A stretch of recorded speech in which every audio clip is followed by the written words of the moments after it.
Ni usiku mzito kwa raia wa Ukraine. Ni usiku mzito sana kutokana na mashambulizi mazito yanayoendelea kufanywa na Urusi kupitia majeshi yake.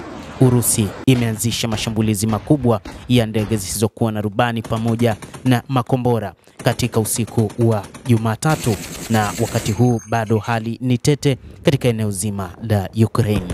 Urusi imeanzisha mashambulizi makubwa ya ndege zisizokuwa na rubani katika mji mkuu wa Kiev. Meya wa jiji hilo la Kiev, Vitali Klitschko, anasema huko wadi za wazazi huko Odessa pia ikielezwa kwamba zinalengwa. Hata hivyo, bwana Vitali Klitschko anasema kwamba hali ni mbaya sana katika eneo la mji wa Kiev kutokana na mashambulizi mazito yanayofanywa na Urusi. Raia katika mji wa Kiev na maeneo mengine huko Odessa wameuona usiku kuwa mzito zaidi kutokana na mashambulizi ambayo yanalenga vituo vya matibabu na majengo ya makazi. Hata hivyo, inadaiwa kwamba mtu mwenye miaka 59 ameuawa na wengine 4 wamejeruhiwa. Gavana Oleg Kipa alisema katika mtandao wa Telegram huko Odessa. Katika mji mkuu, huduma za dharura zimehitajika katika wilaya 4 saa chache baada ya usiku wa manane siku ya leo Jumanne, Klitschko alisema kwenye mtandao wa Telegram. Anasema kwamba Urusi wakati huu ni kama vile imechanganyikiwa.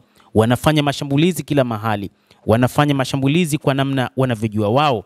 Sasa Urusi ni kama vile imechukizwa na matendo ambayo yalifanywa na Ukraine katika siku za hivi karibuni baada ya kushambulia kwa daraja lake, lakini pia baada ya kushambulia baadhi ya ndege zake za kijeshi.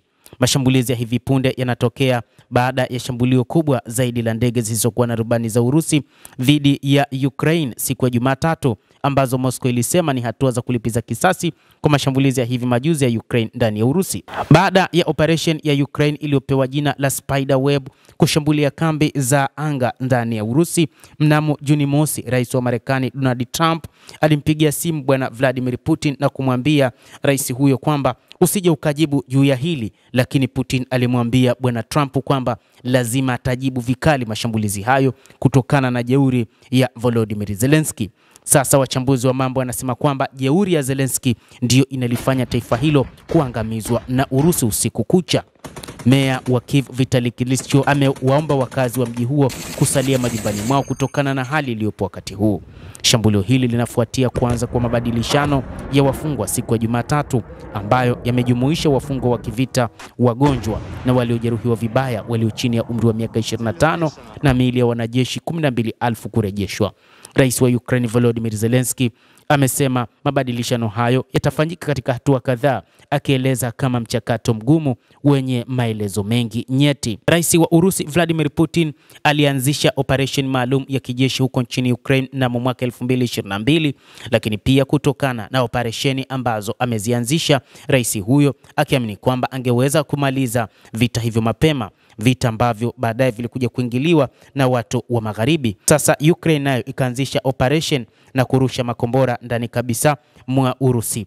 Hata hivyo, katika wakati huu operation Web imeonyesha picha mpya za satellite zikionyesha ndege za Urusi zikiharibiwa, na ni katika uwanja wa ndege wa kijeshi ambao ulishambuliwa mnamo Juni mosi, jambo ambalo Urusi ilitangaza wazi kwamba lazima itahakikisha italipiza kisasi na kuhakikisha utawala huo wa Volodymyr Zelensky unaondoka mamlakani kutokana na namna ulivyokaidi hali katika uwanja wa vita na katika operation hizo. Endelea kutufuatilia nasi tunaendelea kukujuza kile kinachoendelea huko katika Ukraine. Naitwa Adam Hussein.